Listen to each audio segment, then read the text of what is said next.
today's video, we're talking storage, so stay tuned.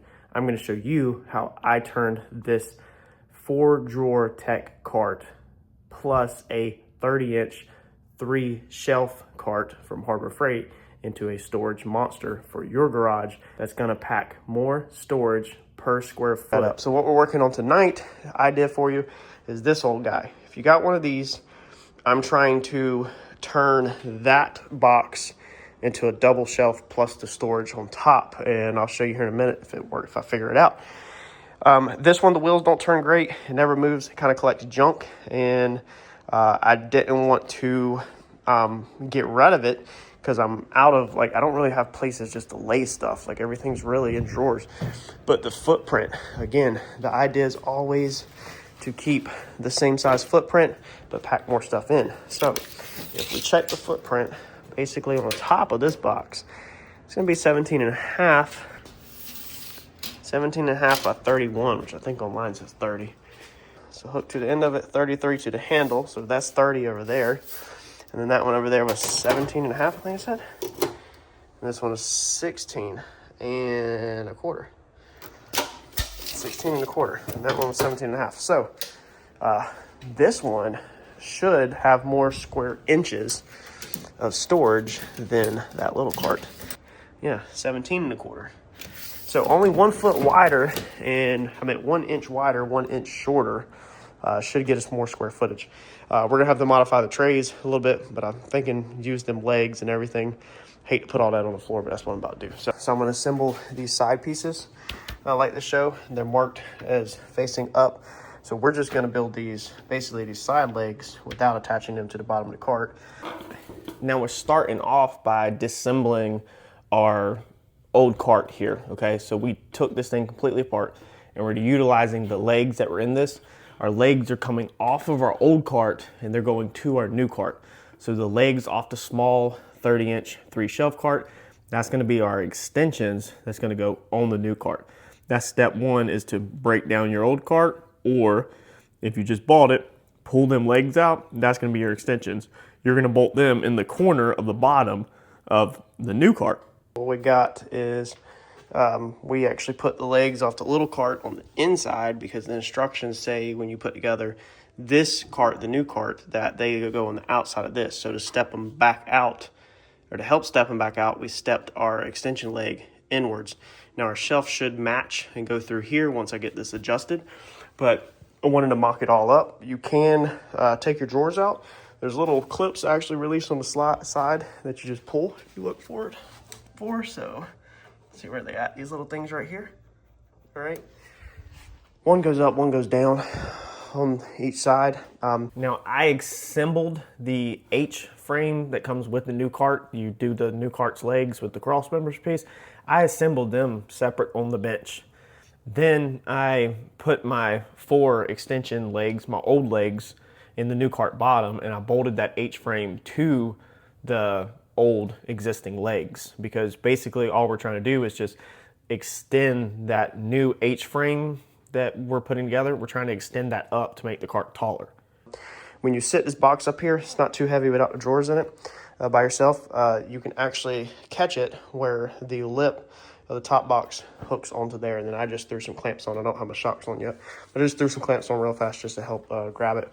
I'm putting the bolts in real fast right now. I only have 1 bolt in these legs until I figure this out 100%. Off my old stuff, the spacing's not quite right. You're gonna have to drill some holes, but I don't want to drill anything until I mock everything up and make sure this works, being I'm the guinea pig.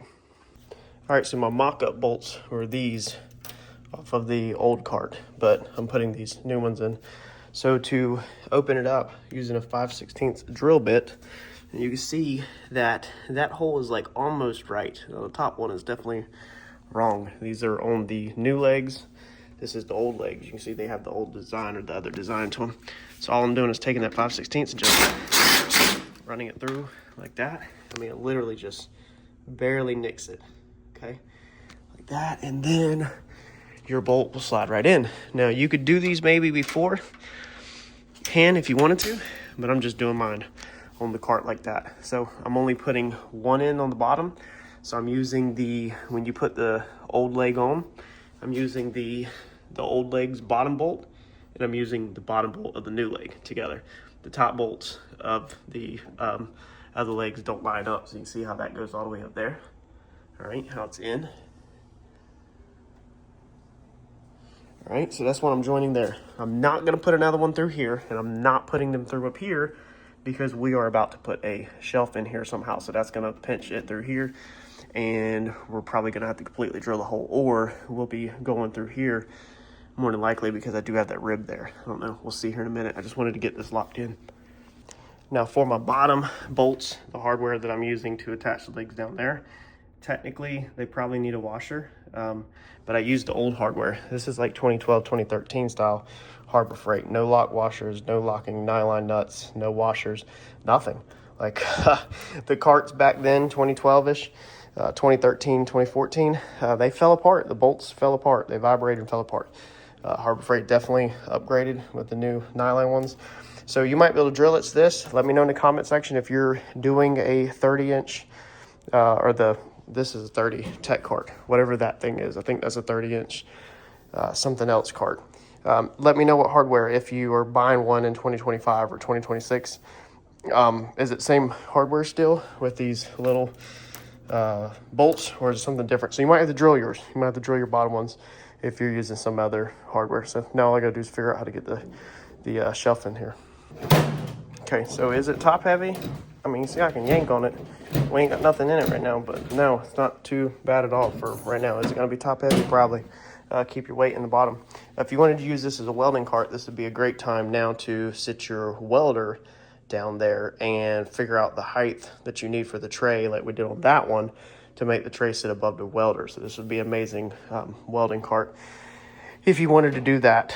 We're going to get some 1 by 1.5 by 1.5 angle iron. I think we're going to go with aluminum, paint it red. I'll show you that here in a second so it matches. And then we're just going to run 2 strips of angle iron that way, I think, and just sit the tray in there basically. I don't think we're going to bolt it or anything to make up the slack. I think that's going to be because of the gaps in there. We'll figure that out here in a second. I think that's going to be the best way to go. So on your old cart here, the overall dimensions, okay, length and width like this, it's actually smaller than the new cart. So you can't just put this old tray inside the new legs, the new pieces, because at the corners, the dimensions aren't the same. It'll fall short. So you're gonna have gaps on every single side if you were to center it. So that's why we're having to go with a different approach to this instead of just simply putting it in the corners and bolting it. But one more thing that I also grabbed while I was at Harbor Freight that we're gonna go ahead and do is the end tables. So I grabbed a flip up table. So I wanna go ahead and mount that up. I think I'm gonna take some bolts back out, but I do wanna throw one on this one just because it is gonna be over there. And if I need a table to sit something on, then it's there. All right, so for the end table, that's it. It actually will look crooked off of the lid because the lid is not straight, but if you measure it with it open off of this lip, it actually will be straight. Now mine might have moved just a touch, but it was basically a 1/16 shy of a half. I measured it whenever I clamped it and bolted it on. But all you can use, unfortunately, on this is I utilized one hole there to get me started. Then I had to clamp it and drill it from the inside. It came from the inside of the box right here and drilled through that top hole. Now I'm not going to utilize the bottom holes. That washer stuck on that one over there. And it is a little wider, okay? So it is a little wider than the box. I chose to center mine. It was either that or shift it all the way forward to the front so it don't tear the sheetrock up if it's against the wall, because this will stick out just a little bit on the back side like that. All right, so we're hanging out. Let's measure it for anybody that's wondering if they want to do this modification. If we come off of the hinge, we're out only 1/2 inch off the hinge. So that's not bad at all. If your wheels are turned like this when you park it, your wheels are roughly, what is that, 2.5, 3 inches off of 2.5 inches off the bottom. If you wheels are like that, so I don't think that little 1/2 inch is gonna be that bad, and it's almost flush to the front with it like that if you utilize that back bolt to get yourself started. You can just hold it on there. So you could drill the other ones if you want, but they don't have any in the bottom down here. They just have these couple up top, and none of them fit this pattern box, which is kind of disappointing. I guess they don't do it because this is wider, but I don't know why they wouldn't. So it still will fit perfect. You gotta remember, your pressure is downwards on this, which is pushing this into the box.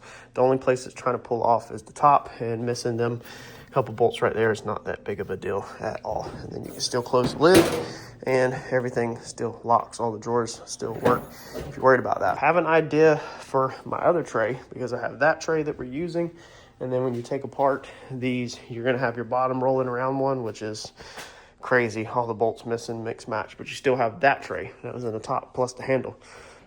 All right, so we came out here earlier and spray painted these pieces. These are the pieces I'm using. These are just some scraps that I had laying around. Basically all you need, which mine are still sticky, they're definitely not dry, we're rushing this, but you just need some 90-degree metal. It don't matter if it's steel or aluminum or anything. Now the color I'm using for this red box, I'll show you real fast in case you have a red box.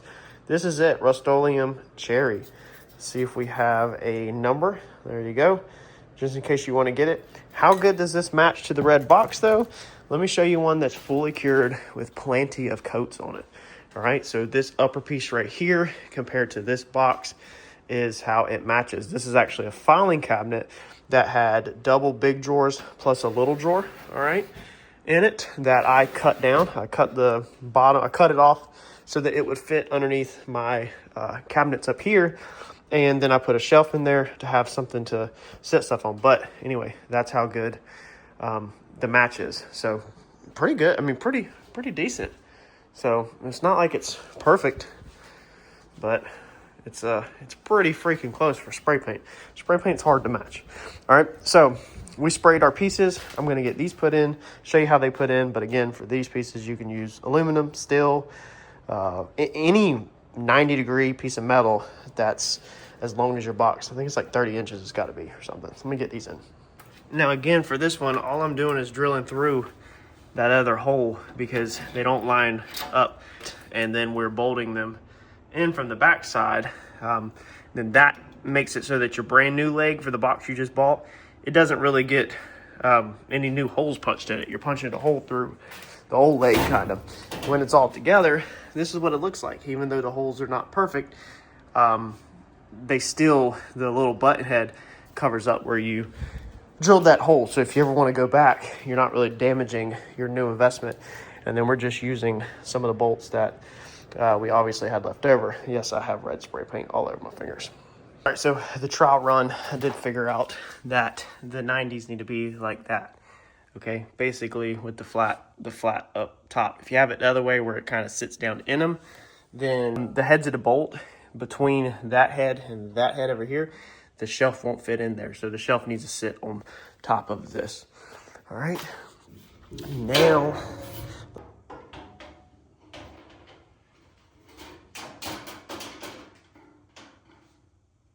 we have now turned this thing into two shelves. Now this will obviously slide around. Well, not right now because mine's gonna practically glue itself to it because of it being so wet. This worked out amazing. My dad was actually throwing out some of the flimsy old school shelves, and how it has that beveled corner on it, it actually lines up perfect with the width of the shelf. Let's check this side. Yeah, it actually looks pretty good, but you can again use freaking anything that you can find that's 90 degrees from your big box store. Now, to secure this, let's see here. We could bolt it through the front right here. Okay, there's maybe barely enough meat to maybe bolt it to one side so it don't move around, or you could bolt through there. If you don't want to damage your new cart in case you want to go back, then you probably should go through the floor, which I think is what I'm gonna do. I think I want to maybe go ahead and drill up through the floor. Maybe not, maybe I should just leave it. I'm not really worried about the corners. You will have a little bit of gaps, as you can see, in the corners, but you could also bend that out technically and bolt through the top if you wanted to. But I really don't want to drill through the new box. So I'm either gonna leave it, I might just leave it because it can't go nowhere, it's locked in. Even if you push it all the way to one side, okay, it can't go nowhere. That's all the way to that side where it's tight in the back against that one, but it can't move because the feet it's drawn are wider than the hole, so it has to go up at an angle for it to get in or come out. I think I'm gonna just leave mine like that. If you put it on there with fresh paint, spray paint like me, then it won't move, or you can even put double-sided tape down or something. If it ever gives me a problem, I'll bolt it down, but I think I'm gonna leave it like that. Also makes this tray easy to take out and clean if you need to wash it. I would definitely, if yours don't match good, go ahead and spray it. So the only thing we got now, vacuum out the metal shavings in the bottom, put the liner in this thing and start filling it up. Loading the liner in, I want to show you all this. I did this on my big box over there, and it's worked out perfect. Get you any spray adhesive, okay, whatever you can find on sale near you. Take your mat and the ones that come out stringy like this, spray it on the back side before you ever start using your box, right when you get your box brand new. Then take it and sit it in there.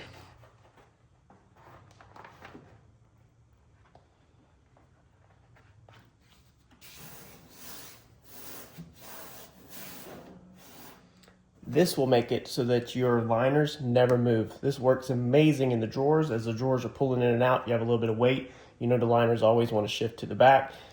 This locks them down, and it's not so permanent that they can't be removed. But this gives it that extra bit of lockdown where they won't move on you. It's worked out amazing in my big toolbox.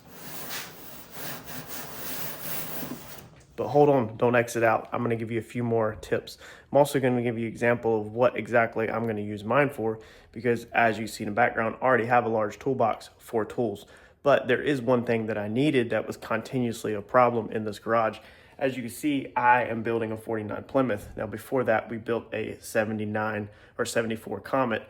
Next, we're building a 79 F100 street truck. I'm continuously breaking down whole entire cars, and that's a lot of stuff. You're continuously working on stuff, whether it's the steering or the brakes or whatever. You're actively involved in something. You tackle that situation and then you move on, or you're always actively involved in planning for the next step. When them parts come in the mail, you gotta have somewhere to put them. This is what I wanted my box for. So it fits perfect over here, same footprint. Remember, that's a secret, same footprint. So before we had 1, 2, 3 shelves, that's it. So we have everything back on the shelves that we had, plus some. So I did sit my clamps up. We restored some old Wilton clamps and everything. I had them set up on a shelf, but now I'm gonna put them down here. That's a lot of weight in the bottom. It keeps it, heavy where it's not top heavy. Second shelf. This is a lot of stuff from the Cummins engine. This 49 Plymouth is getting a Cummins in it, and there's some things that I have not solved yet. So now long-term storage, when you take apart a car, you have stuff that you can keep a really long time. My long-term storage is up there. So we have a very nice turbo, billet alternator, all kinds of pieces. These are long-term stuff. We know where this stuff goes. There's our air pumps. We know what's going on. We're not working on that stuff. We're not gonna need it. And if we do, we just grab this little step ladder, pull it out, and grab it. You take these things apart originally, you also bag and tag stuff. All right, so this box down here is all bag and tagged, original nuts and bolts and stuff like that. But as you take stuff apart, fit stuff back together, you're gonna need some of the original bolts. So you don't wanna have to go to your long-term storage of bag and tag parts all the time. So that's where I wanted somewhere that I could just grab my different, odds and ends or whatever. So here's a little bit of the random bolts that I'm like working with, or I don't know where they go, and they're kind of organized. There's some washers, nuts, specialty washers. I don't even know what these go to, but they're green and we have multiple of them. So these are pretty important. When we're done with them, we can tag and bag them and put them in long-term storage because we don't need them no more. Up top, these are some of the seat. We had seat problems. If you recall, this can really go in long-term storage now. And then we were working with Sweet Manufacturing on the steering rack. We also have our bearings for our steering shaft that we have not mounted up yet. More steering stuff and universal joints. We have our hood shocks off right now. So here's some stuff that, kind of is actively being worked on. And then here's some shock pieces and our fuel pump bolts and stuff. These could probably go in long-term storage, but they've just been laying around. So this is a good place to kind of put stuff. And then nothing in that drawer. So we're clean slate in there. Down here is, we're starting to build our electrical. So we have a bunch of our bus bars that we've already bought, our fuse blocks, some connection points. These are parts that as we're kind of figuring stuff out and working ahead, I'm continuously collecting parts. So this is going to be perfect for each build. When each build is done for me, more than likely this box will get completely emptied. It'll either go in storage or be sold, the stuff that's left in there.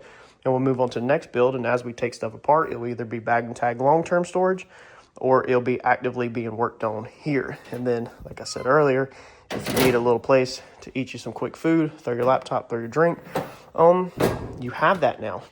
So what we have left over is these 2 trays. Now this stuff, to be fair, did come off the cart. This is honestly trash, besides these 2 bars. All right, so they're gonna go up. I do have a metal rack that is over there against the wall that them are gonna go on. And then the hoses, I have an idea for the hoses. I mean, we have a whole blank drawer we could put them in, but I have an idea for the hoses. I think I'm gonna grab a Harbor Freight bucket next time they have one and cut it down short, about this high, so that we can wrap all of our hoses up and just put our hoses up here with all of our electrical, because this whole top is electrical. For when we start wiring cars, we can literally unload this top on the table and that's all electrical stuff. But besides that, to be honest and fair with you, that's all that come off that cart. It was kind of just a junk collector, a bunch of little tiny scrap pieces. The other layers, we're going to take the wheel one probably to the shop, just put it in storage, but we have one more left. What I think I'm going to do with that one is we're going to come over here to our welding cart that we built. I think I'm going to do the same thing and come off of this one with some more legs, and we're going to put that other shelf up here. I'll probably clean it up and spray paint it before I do. But we'll put that up top, and that'll give us a place for gloves, welding helmets, stuff like that. Right now, the welding helmet's always shoved in the back corner, hanging off the bottle. It's not in the best of location. If you want to build this welding cart, it's just a 2-drawer cart, but it is modified because my prime weld, my TIG unit, is down here on the bottom. In order to clear that, we had to add these extensions. So this is the same thing. It's just some steel 90-degree corner iron, and originally this would have been bolted up here. So we just made some extensions and literally just moved the top up enough to fit that underneath there.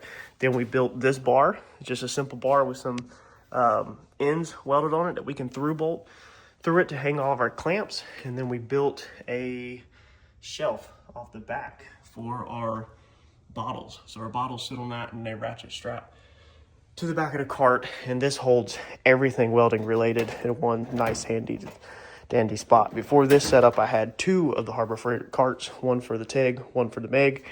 And to be honest with you, it was a pain in the butt because it was just a lot of carts.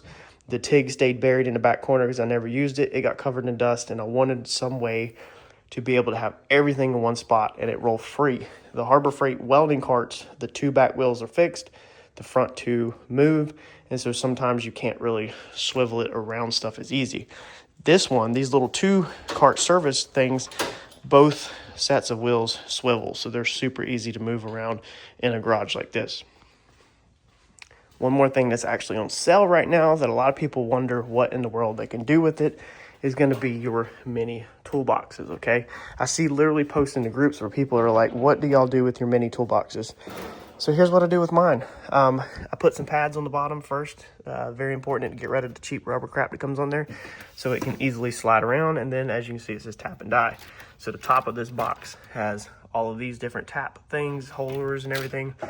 And then we've got some tap tools, different holders, and then we've got a bunch of taps in this one. Now they're not really exactly organized by size or anything. That was broke, needs to go in the trash. But they're easy whenever I need a tap. I can pull this toolbox out, take it to the table, maybe our new table over there, pull out my taps, look through the sizes and figure out exactly what I need. So very good thing to do with your mini toolbox is turn it into all your taps and dies where they're organized in one place. Now these little things right here are a simple thing off eBay. I think they were like 30 or 40 bucks. They were really cheap. So you can get a bunch of these, like 45 of these different things in one thing. I'll try to put one purchase. I'll try to put the link in the description below. I don't make no money off of it, but I'll pass it along to you. And it's worked out amazing for me. I come in here and in my socket drawer, I did these, okay, to hold your extensions and your flex heads and wobbles and stuff like that. These are all just Harbor Freight racks, and then these are Harbor Freight. Everything else is Harbor Freight, but these were off eBay, and they worked freaking amazing, and then they work good in places like this, also with all your pens, markers, knives, stuff like that. You can use them for all kinds of stuff. I've got them scattered in multiple drawers. screwdriver drawers. These were from the dollar store. Dollar store has quite a bit of good organizers sometimes, depending on which one you go to. And then all the wrenches are Harbor Freight holders. You can use a Harbor Freight magnetic bar, all right, to hold some wrenches. And let's see what else we got. We can show you real fast. And then more just Harbor Freight bars. These are the magnetic bars. They work really good. I like these because they have the little angled slot that the wrench just sits right in, but there's a magnet on it to hold it in place. For every drawer in this video, there's more Harbor Freight organizers, but just a couple of quick ideas for y'all. Same thing, them trays right there, 45 of them. They work great for all kinds of different stuff. So hopefully tips helped you out, gave you some ideas. Get out in your garage, work on organization, work on storage, make more room. Remember, when you're thinking about how do you improve your garage, how do you improve your workspace, the secret that I have learned over all these years is always less footprint, more storage per square feet of footprint. Just like we did here, more square footage of storage in the same footprint or less. That's gonna get you more room and more organization. I promise we're gonna be back on this Plymouth build. I've just been super busy, got in a bunch of stuff. These sales are killing me. We're buying up as much as we can while it's on sale. Makes no sense to wait until the rest of the year and overpay for stuff when you can grab it at Christmas time on sale. Smash the like button for me as a small thank you, and I'm gonna catch y'all on the next video. Thanks, y'all.